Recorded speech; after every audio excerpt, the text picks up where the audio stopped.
আসসালামু আলাইকুম। সবাই কেমন আছেন? আশা করি ভালো আছেন। আলহামদুলিল্লাহ আমিও ভালো আছি। তো আজকে এসে পড়লাম ভুয়াপুর সুইচ গেট দেখতে। তো আপনাদেরকেও দেখাচ্ছি, দেখুন কত সুন্দর পরিবেশ। এখানে যখন পর্যাপ্ত পরিমাণে পানি থাকে, গেটগুলোকে ছেড়ে দেওয়া হয়, তখনকার দৃশ্যটা দেখতে খুবই সুন্দর ও মনোরম। তো এখন পানি কম থাকার কারণে ততটা স্রোত নেই এবং উম যে মানে গেট খুলে দেওয়ার সময় যে সৌন্দর্যটা, আসলে সেই সৌন্দর্যটা আমরা দেখতে পাচ্ছি না। তবুও দেখতে খুবই সুন্দর লাগছে। এখানে পর্যাপ্ত পরিমাণে মানুষ আসে দেখার জন্য। তো আমরা চারপাশটা আপনাদেরকে সুন্দরভাবে দেখানোর চেষ্টা করছি।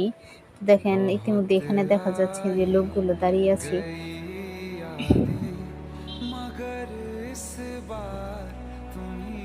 যারা এখনো আসেননি অবশ্যই আসবেন, দেখে যাবেন, ভালো লাগবে।